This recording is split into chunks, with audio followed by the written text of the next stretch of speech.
Baiklah, pada kesempatan kali ini saya akan menjelaskan mengenai konsep umum jaringan nirkabel, penjelasan perangkat keras jaringan nirkabel, konsep umum WPAN, konsep umum WLAN, dan keamanan WLAN. Yang pertama mengenai konsep umum jaringan nirkabel. Nah, jaringan nirkabel ini ialah sistem yang menghubungkan dua atau lebih perangkat tanpa menggunakan media kabel fisik. Nah, contohnya seperti apa? Kita misalnya dari penggunaan wifi di rumah atau sekolah itu kita hubungkan ke smartphone kita atau laptop kita. Itu kan tanpa menggunakan media kabel. Nah, jadi jaringan nirkabel ini menggunakan gelombang elektromagnetik sebagai media transmisi datanya.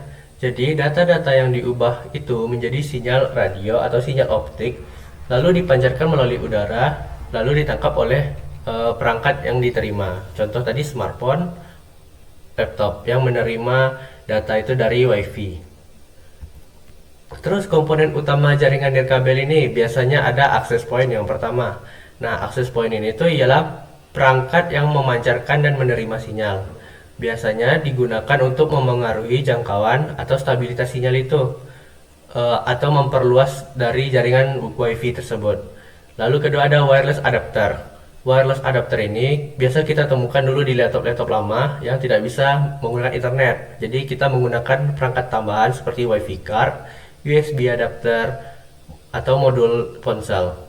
Yang dimana nanti kita memungkinkan menghubungkan perangkat itu dengan perangkat tambahan itu sehingga perangkat seperti laptop itu dapat menerima dan mengirimkan sinyal nirkabel itu. Lalu ada router.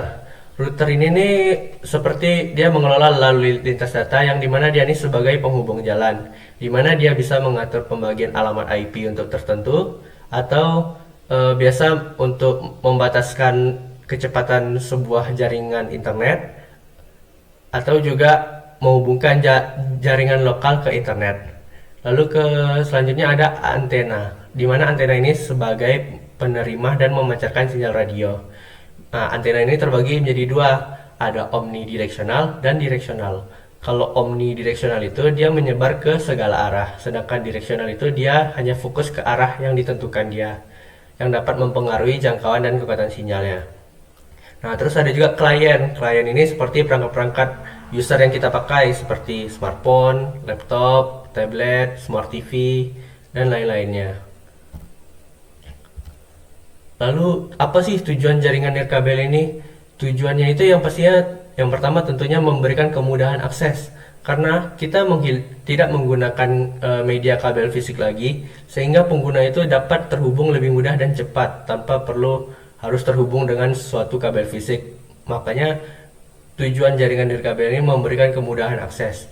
Lalu yang kedua meningkatkan mobilitas, di mana pengguna ini dapat berpindah tempat tanpa kehilangan koneksi selama berada dalam jangkauan sinyal. Jadi, selama masih di dalam batas jangkauan jaringan nirkabel ini, maka itu tuh akan sangat cepat meningkatkan mobilitas kita. Begitu juga dengan mengatasi keterbatasan infrastruktur. Misal kita melakukan pemasangan kabel yang sulit atau di tempat yang susah, atau daerah terpencil atau gedung tua, maka itu kan cukup berbahaya, maka kita menggunakan jaringan nirkabel ini.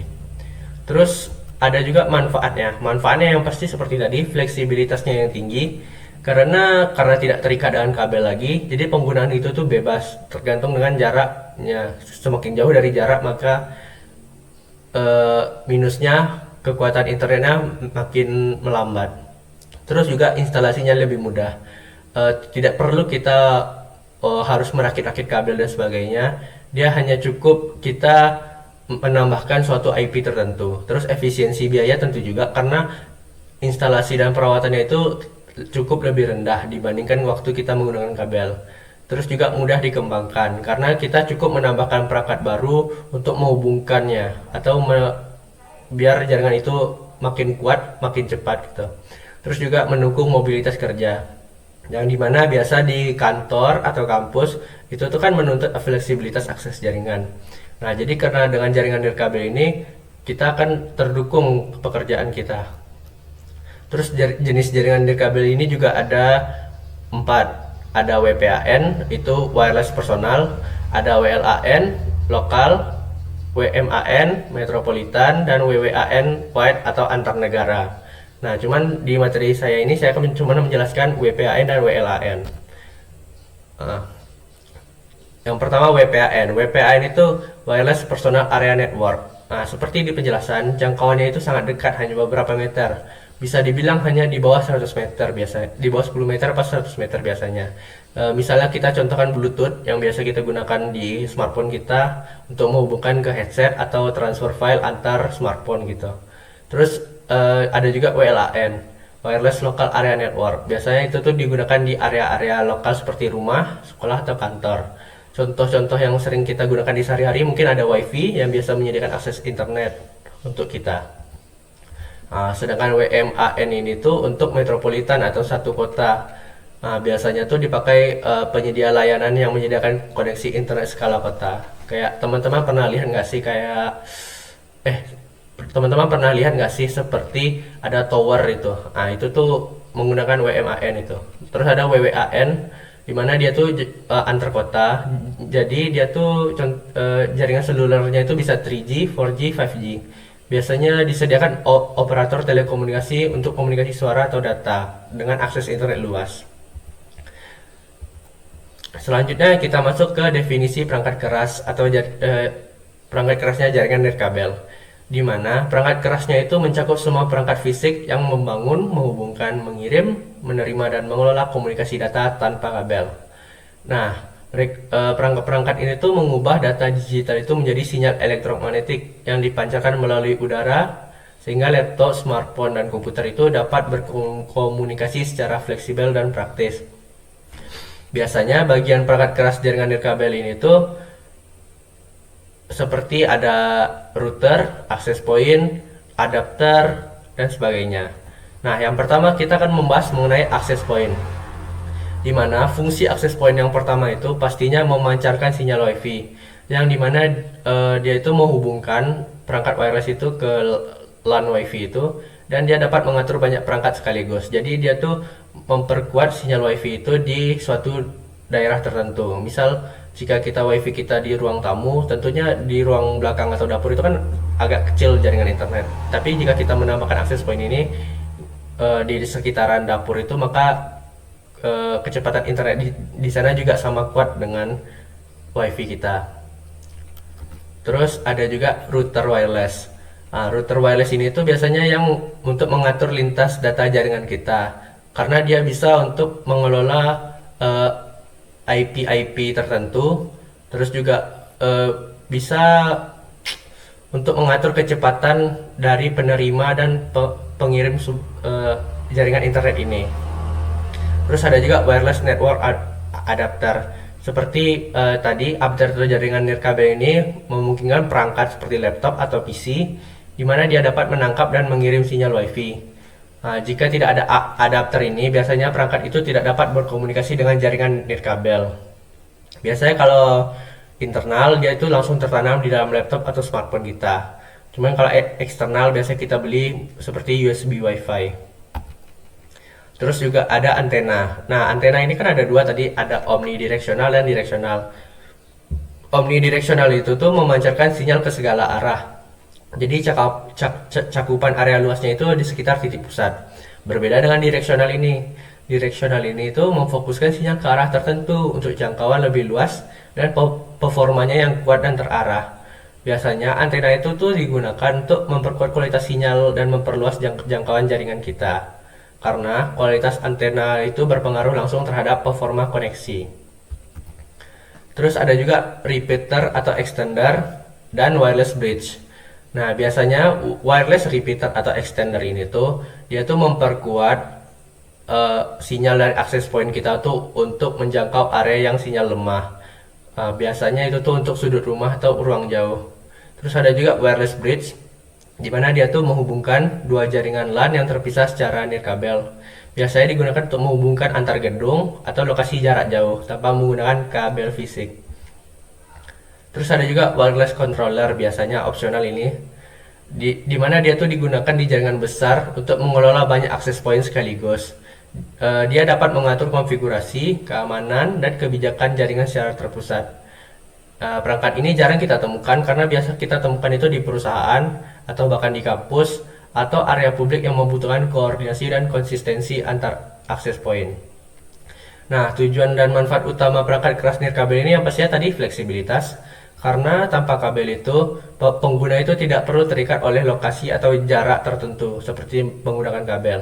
Terus efisiensi, dengan instalasi yang lebih cepat, menambahkan user dengan cepat, lebih hemat waktu dan biaya karena kita tidak perlu menggunakan kabel. Terus skalabilitas, mudah dikembangkan atau menambahkan perangkat baru itu lebih sederhana. Seperti WiFi kita tadi, misalnya kalau mau lebih banyak kita tambahkan, mau lebih banyak pilihan gitu, kayak untuk yang umum, untuk yang khusus, untuk yang orang dalam, nah itu kita bisa menggunakan router untuk menambahkan itu. Nanti dengan router itu kita bisa menentukan yang untuk umum ini kecepatannya sekian, untuk yang khusus ini sekian, dan sebagainya. Nah, biasanya jenis perangkat dan kategori penggunaannya itu dibagikan berdasarkan fungsi, penggunaan, dan jangkauan. Kalau berdasarkan fungsi, untuk memilih perangkat pemancar, kita pasti memilih access point atau router. Kalau untuk kita hanya menerima jaringan internet, kita pastinya perlu wireless adapter di laptop kita atau desktop kita. Terus kalau untuk memperkuat jaringan kita perlu yang namanya repeater. Atau kalau butuh yang penghubung juga ada yang pakai tadi yang namanya bridge. Nah, kalau misalnya berdasarkan penggunaan, biasanya di indoor itu biasa digunakan wifi atau tambahan seperti router. Sedangkan kalau di outdoor, biasanya kita menggunakan seperti antena tadi untuk memperkuatnya, dan bisa juga repeater atau extender itu. Terus kalau berdasarkan jangkauan, seperti tadi, jarak dekat yang pastinya Bluetooth atau hotspot. Terus jarak menengah yang jelas WiFi. Jarak jauh kita menggunakan wireless bridge atau perkuat sinyal tadi.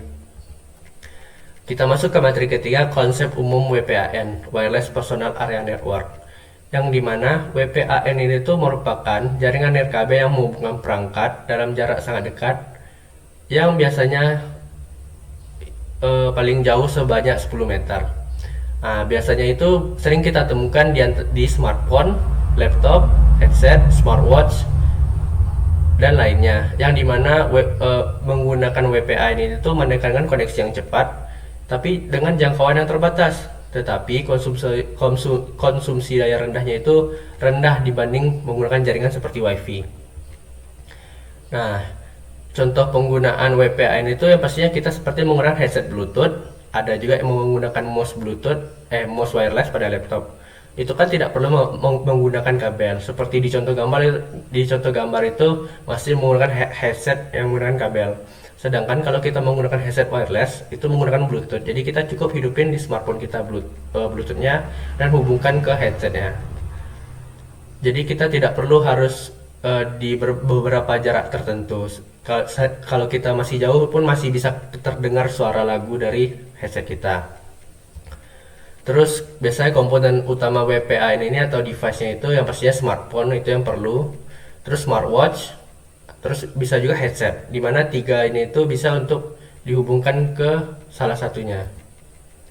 Nah, komponen WPAN ini yang pertama modul komunikasi nirkabelnya. Seperti kalau di smartphone kita temukan Bluetooth, NFC, infrared, dan lain-lainnya. Nah, dan juga kedua ada antena, di mana dia dapat memancarkan dan menerima sinyal. Biasanya pada perangkat kecil itu tuh antena biasanya ditanam.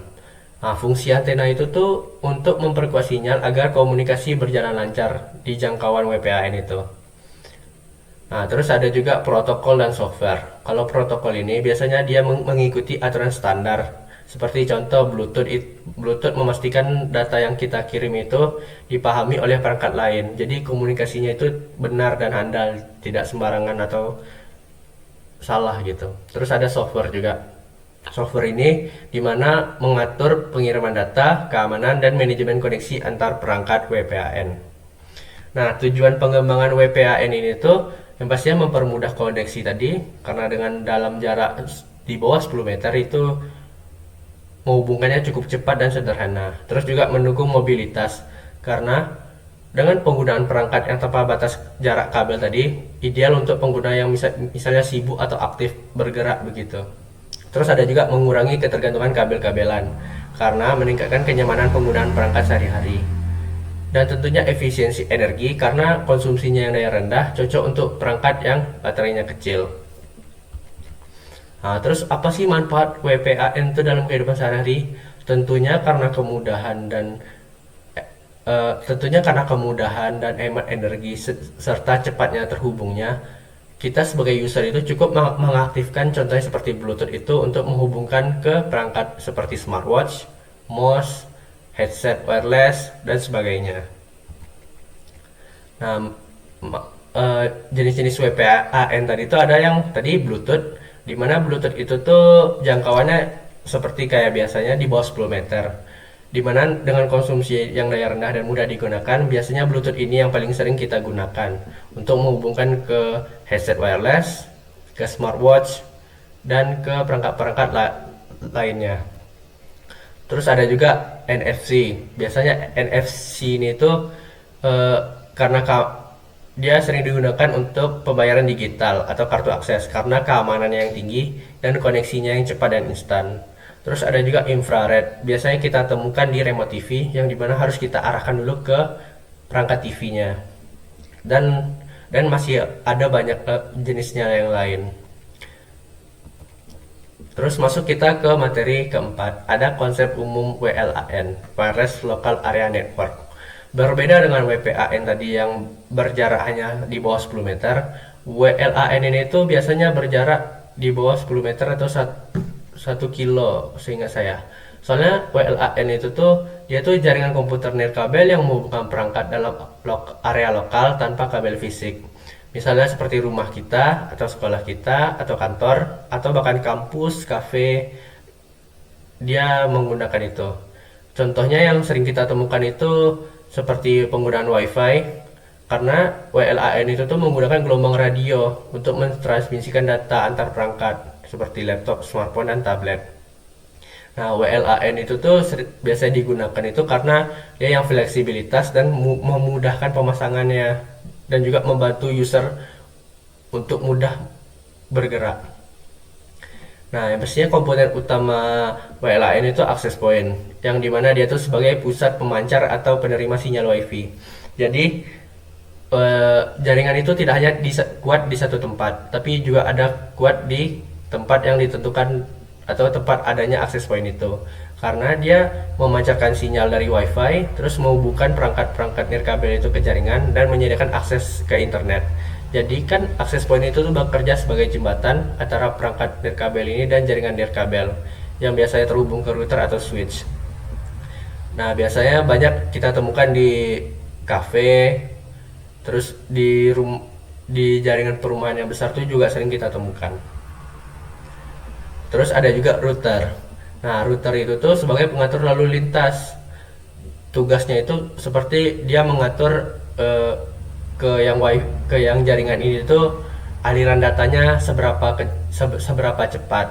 Terus juga dia bisa membuat sebuah IP baru. Jadi yang terhubung ke jaringan itu tuh baru gitu. Terus seperti contoh yang misalnya kita cuma ada satu WiFi, tapi kita pasang router. Jadi di router itu kita bisa pasang misalnya WiFi kita yang untuk orang umum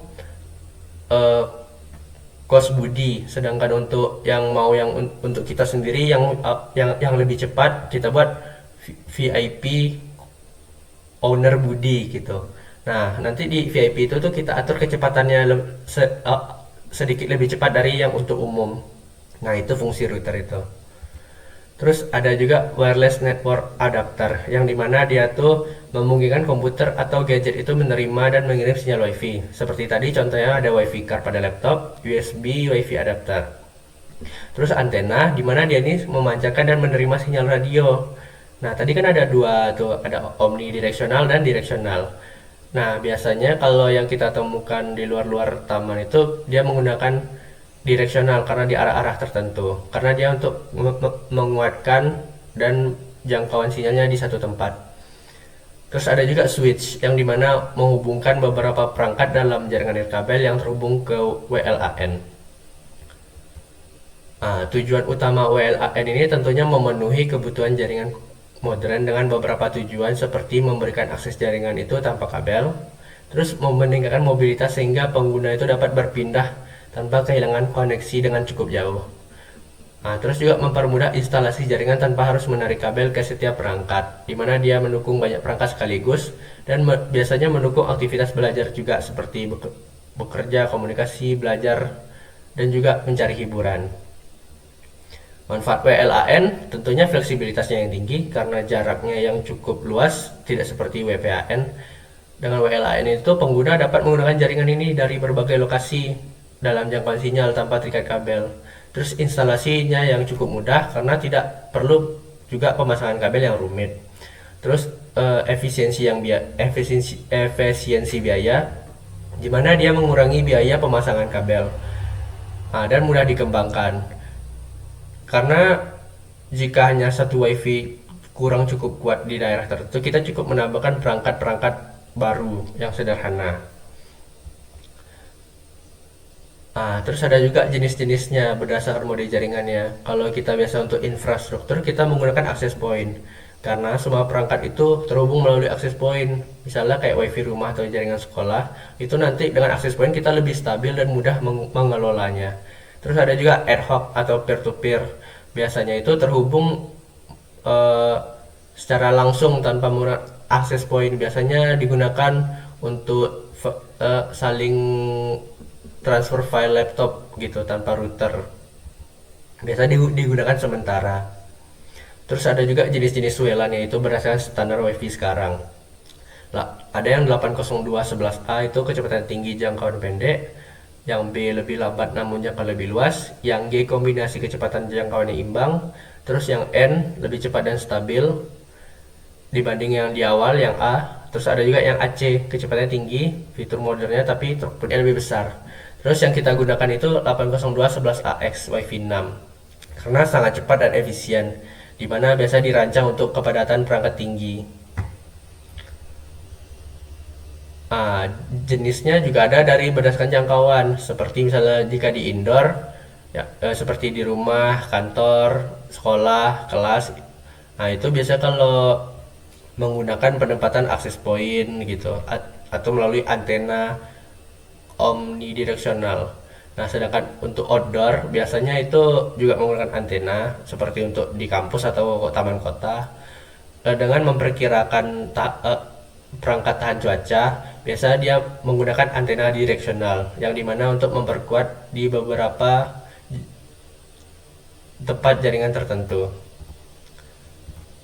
Terus kita masuk ke keamanan WLAN, di mana keamanan itu kita menjelaskan mengenai kumpulan metodenya, teknologi, dan mekanisme untuk melindungi jaringan nirkabel ini dari akses yang tidak sah, atau penyadapan, atau pencurian data, dan ancaman lainnya.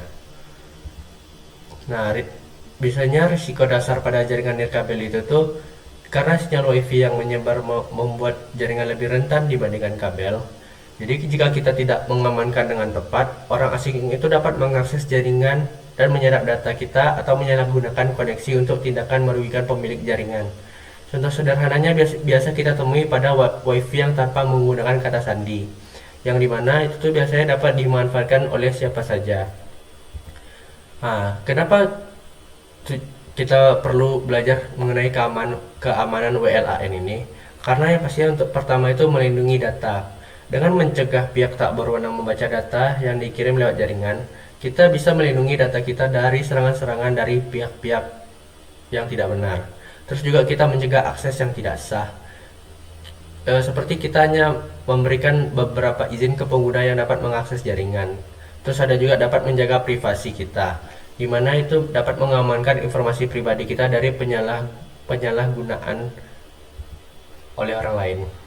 Nah, komponen utama dalam keamanan WLAN itu yang pertama autentikasi atau authentication, yang dimana itu kita memastikan pengguna yang terhubung itu adalah sah atau yang tahu password WiFi kita.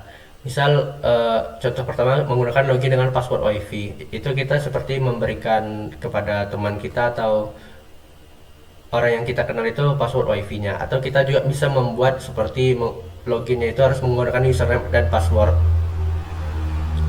Lalu komponen utama kedua ada enkripsi atau encryption. Biasanya itu untuk mengacak data yang menyebar itu. Jadi penyadap ini tuh tidak dapat memahami isi pesan kita karena data yang kita kirimkan melalui WLAN itu tuh dienkripsikan menggunakan algoritma tertentu sehingga meskipun ditangkap nanti oleh penyadap, informasi kita itu tidak akan berguna karena terkunci sama enkripsi ini. Nah, biasanya sekarang itu kita menggunakan enkripsi modern AES.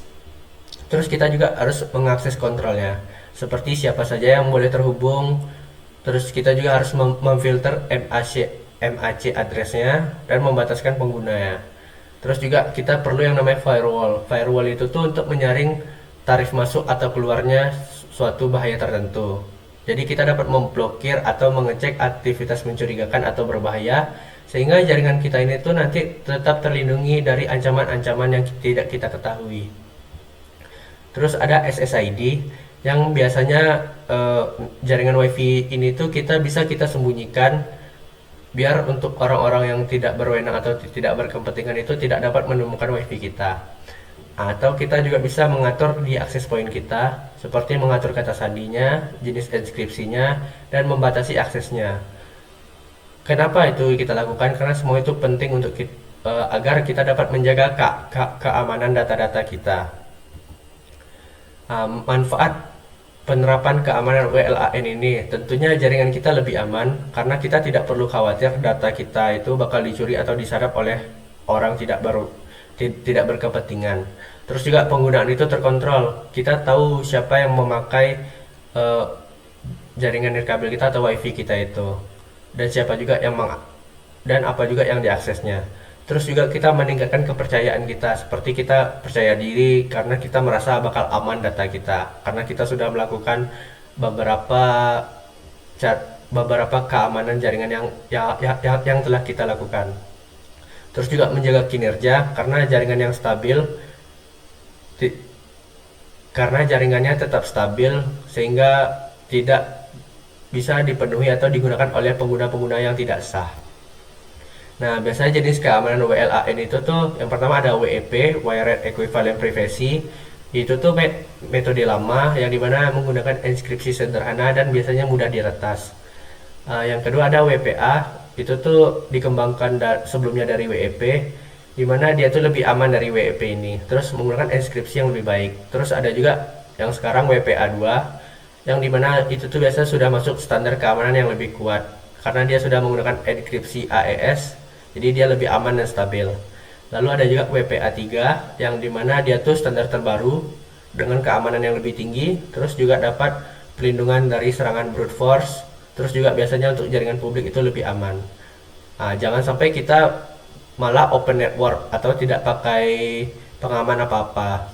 Seperti jaringan kita itu tidak kita berikan password. Jadi mudah diakses orang tidak dikenal dan sangat tidak aman. Nah, kesimpulannya itu dari keamanan itu jangan lupa kita gunakan enkripsi yang kuat, terapkan autentikasi andal, dan atur kontrol akses firewall, serta jangan lupa update dan perbarui software-software kita. Sekian dari saya, bila ada salah kata mohon maaf. Assalamualaikum warahmatullahi wabarakatuh.